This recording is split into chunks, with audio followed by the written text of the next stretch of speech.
Iniciamos aqui mais uma série de 5 episódios do Bíblia Fala. É sempre muito interessante e muito agradável para nós podermos estar consigo diariamente neste horário, nesta estação de rádio, também pelo Web Channel ou pelo Facebook da rádio. E por isso mesmo voltamos para continuarmos a abrir a Bíblia nas Epístolas de Pedro.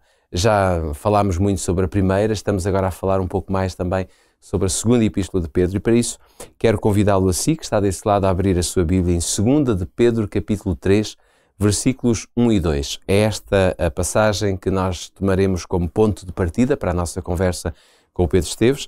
1 de Pedro, capítulo 3, versículos 1 e 2 diz: Amados, escrevo-vos agora esta segunda carta, em ambas as quais desperto com exortação o vosso ânimo sincero, para que vos lembreis das palavras que primeiramente foram ditas pelos santos profetas e do mandamento do Senhor e Salvador mediante os vossos apóstolos, sabendo primeiramente isto, que nos últimos dias virão escarnecedores andando segundo as suas próprias concupiscências.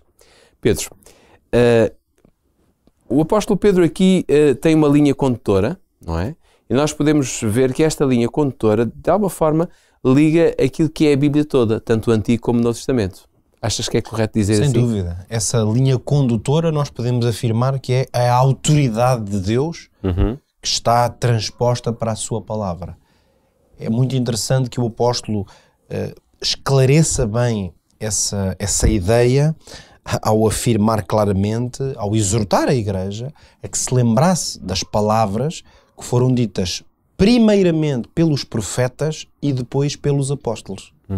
Esta, aliás, é uma das expressões no Novo Testamento que melhor faz esta ligação e que melhor dá esta perspectiva de que o Novo Testamento, no fundo, a palavra dos apóstolos, ela era já claramente neste período, deveria ser vista pela Igreja como uma continuidade da autoridade dos profetas.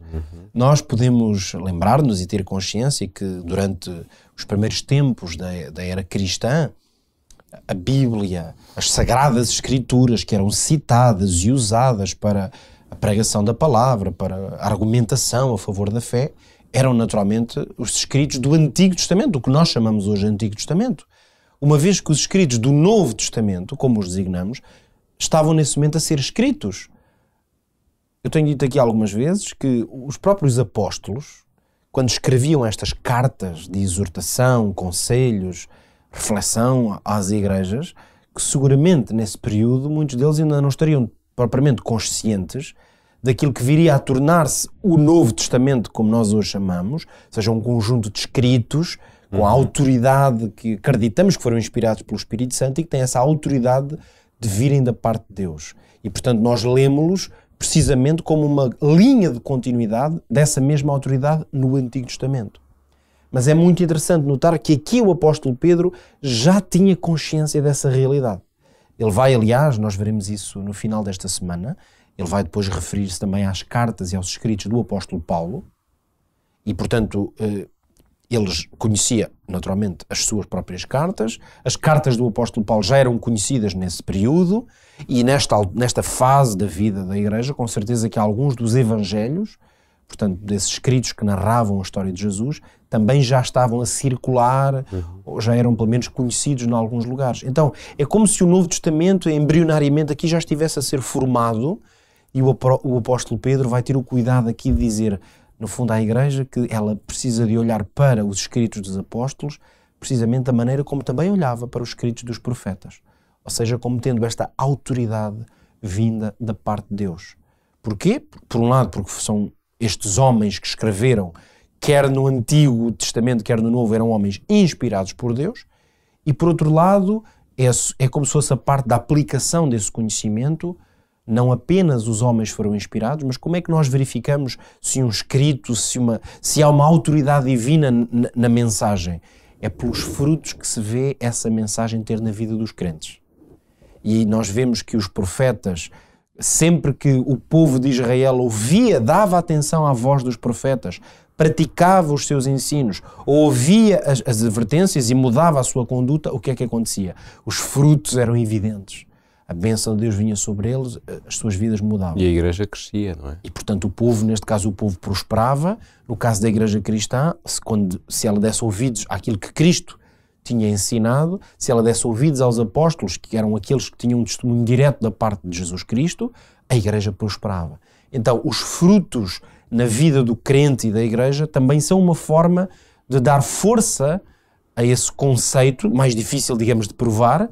Aí é necessária a fé de que Deus é que inspirou estes homens e mulheres. Ou seja, os frutos do antigamente podem ser repetidos hoje, Eles são nos nossos repetidos. dias, não é? Ora, se há uma coisa então que nós podemos dizer é que o apóstolo queria que ficasse muito claro para a igreja, e nós hoje temos este privilégio de estarmos a ler estas mensagens e de elas se aplicarem naturalmente à nossa própria experiência cristã e à nossa realidade até coletiva, como igrejas e comunidades. No fundo, nós estamos aqui a perceber o quê? Que as crenças daqueles que viveram no Antigo Testamento, que ouviram essa mensagem dos profetas, mas também as crenças dos homens e mulheres que viveram no Novo Testamento estavam fundadas em quê? Na Palavra de Deus. Ora, nós hoje, ao formularmos uma doutrina cristã, ao termos crenças que formulamos a partir do ensino das Escrituras, nós não podemos ter nenhuma dúvida de que a palavra inspirada de Deus, ela é formada pelos escritos dos apóstolos, que nós juntamos no Novo Testamento, e os escritos dos profetas no Antigo Testamento. Há esta linha de continuidade. Foi com base na palavra do Antigo Testamento que os apóstolos escreveram e foram inspirados. Portanto, nós precisamos estar muito alerta, e por que não dizê-lo, temos que evitar completamente qualquer linha de pensamento na igreja cristã de que o Antigo Testamento de alguma maneira tenha sido anulado, ou seja, um escrito passado, ou que não tenha o mesmo nível de autoridade que tem o Novo Testamento, por ser ele, o Novo Testamento, já de uma era cristã. Essa lógica não existe. Até porque nós vemos Jesus muito espelhado no Novo Testamento, mas não deixa de estar muito presente no Antigo Testamento. Ele está no Antigo em profecias, apontado, mas o exemplo que dás é bom. Jesus Cristo citou diversas vezes o Antigo Testamento. Jesus Cristo citou o Gênesis diversas vezes, citou vários dos profetas, aplicou a mensagem dos profetas à sua própria existência, ao seu ministério. Portanto, se alguma coisa um cristão precisa para validar a mensagem do Antigo Testamento é ler Cristo, é ouvir a mensagem de Cristo e perceber que Ele deu-lhe essa validade. E que os apóstolos fizeram a mesma coisa.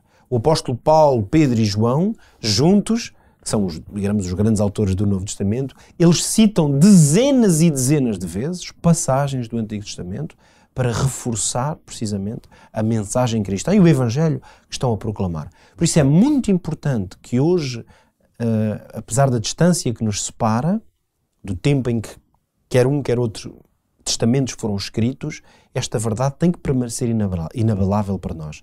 Nada da Bíblia está proscrita, antiquada ou anulada.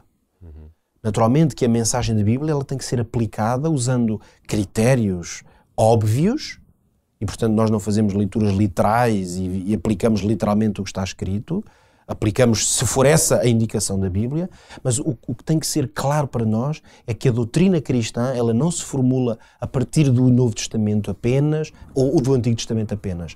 A Bíblia ela é uma mensagem só, escrita por Deus ou inspirada por Deus e escrita pelos profetas, e isso começou no Gênesis e acaba no Apocalipse. E tem que ser essa a linha condutora que inspira a vida dos crentes, hoje e da Igreja, e o apóstolo Pedro aqui formulou isso de uma maneira magistral ao ter dito que lembrai-vos das palavras primeiramente ditas pelos profetas e depois dada mediante os vossos apóstolos. Penso que esta frase formula esta ideia de forma muito, muito boa para nós. E porque a Bíblia é um livro que chega até nós tal como ele foi idealizado por Deus, mantendo-se exatamente intacto naquilo que foi o objetivo de Deus ao escrevê-lo, e por isso mesmo, se temos esta oportunidade, devemos usá-lo. E o conselho que fica hoje para si é que use a Bíblia, aproveite, estude a Bíblia e aprenda com os profetas e com os apóstolos aquilo que Deus quer lhe ensinar a si. Voltamos amanhã. Até lá.